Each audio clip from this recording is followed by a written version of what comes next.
दाते साहेब, अविनाश राणे साहेब, त्याचबरोबर सगळे महिला उपस्थित आहेत, सगळ्यांचं हार्दिक स्वागत करतो। छत्रपती शिवाजी महाराज की जय भवानी। राणे साहेब इकडे, परमपूज्य डॉक्टर बाबासाहेब मॅडम इथे समोर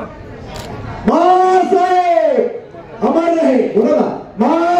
शिवसेना शिंदे गढ़ के पूर्व विधायक तुकाराम काते द्वारा आयोजित भव्य रोजगार मेला में मुख्य अतिथि के रूप में नीलम गुन्हे, राहुल शिवाले जैसे कई पदाधिकारियों के साथ साथ भारी संख्या में महिला शामिल हुई। गोवंडी के पूर्व विधायक तुकाराम काते द्वारा आयोजित महिला रोजगार मेला में महिलाओं का जन सैलाब दिखाई दिया, तो वहीं पर मुख्य अतिथि के रूप में आई नीलम गुन्हे ने विपक्ष पर निशाना साधते हुए कहा कि हमारी कथनी और करनी में कोई फर्क नहीं है। शिंदे ने सभी महिलाओं को अपनी लाडली बहन माना है, इसलिए उन्हें आर्थिक रूप से सक्षम बनाने के लिए हमने रोजगार मेला आयोजित किया है। साथ ही उन्होंने महिलाओं को खुद ही सुरक्षित कैसे रहा जाए यह भी बताया। इस अवसर पर आए पूर्व सांसद राहुल शिवाले ने महिला सुरक्षा की बात करते हुए कहा कि बहुत जल्द हम महिला सुरक्षा को लेकर भी एक अच्छी योजना आप सबके बीच लाई जाएगी। इस अवसर पर पूर्व विधायक तुकाराम काते ने महिलाओं को संबोधित करते हुए कहा कि हम महिलाओं को रोजगार उपलब्ध करवा के उन्हें आर्थिक रूप से सक्षम करना चाहते हैं और बहुत ही जल्द हम उनके स्वास्थ्य को भी लेकर एक योजना लाएंगे। चेंबूर मेरी जन्मभूमि है और यहाँ बहुत सारे काम हैं जो मुझे करना है। अब तो यहाँ आने वाला वक्त ही बताएगा यह सब बातें अमल में लाई जाएंगी या सिर्फ चुनावी मुद्दा बनकर रह जाएगा। बहुत ही जरूरी है महिलाओं को आर्थिक सक्षम करना और महिलाओं की सुरक्षा के दृष्टिकोण को महिलाओं के ऊपर अत्याचार हो रहे हैं और घटना दिन ब दिन बढ़ती जा रही है। राज्य सरकार और केंद्र सरकार के माध्यम से महिलाओं की सुरक्षा के लिए भी प्रायोरिटी दी जा रही है।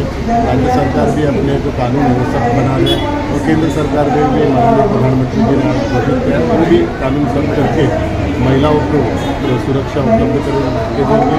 और जो ऐसी प्रवृत्ती है महाराष्ट्रामध्ये 2 ते 2.5 कोटी महिलांपर्यंत पोचून त्यांना हे आत्मविश्वास जसा दिला जातोय तसाच माननीय मुख्यमंत्री एकनाथ शिंदे यांनी या अनेक योजना महायुतीच्या मार्फत सुरू केल्या। त्याच्यामध्ये आमच्या महायुतीतील तिन्ही पक्षाच्या नेत्यांचा सहभाग आहे।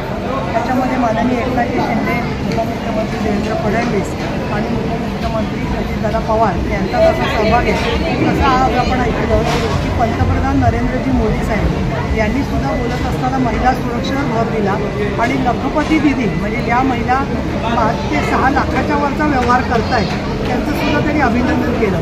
महत्त्वाचं म्हणजे तो शक्ती कायदे तो लाडकी बहीण योजना जो है ते तर चालूच आहे, परंतु घर बसल्या महिलांना काहीतरी उद्योग द्यायला पाहिजे आणि कमीत कमी 25 ते 30 हजार रुपये त्यांना महिन्याला मिळेल असा उद्योग आमचा उद्योग सेना एकनाथ शिंदे साहेबांची जी संकल्पना आहे त्या संकल्पनेतून हा शिव उद्योग सेनेने कार्यक्रम घेतला होता।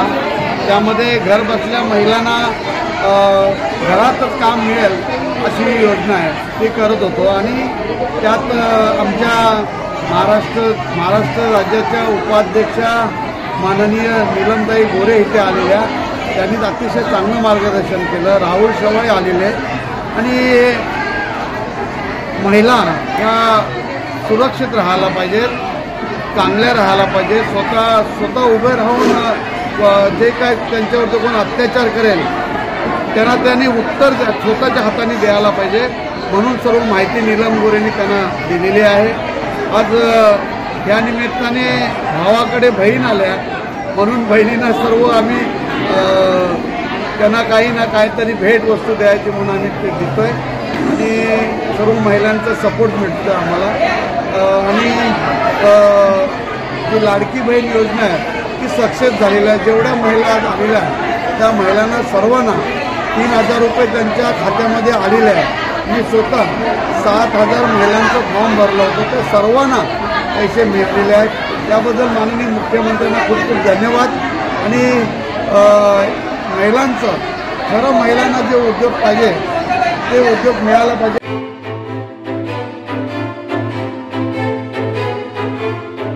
हमारे चैनल से जुड़े रहने के लिए YouTube पर टाइप करें भारत संवाद न्यूज चैनल, सब्सक्राइब बटन को क्लिक करें और बेल आइकॉन को दबाना न भूलें ताकि हमारा हर वीडियो आप तक पहुंचता रहे.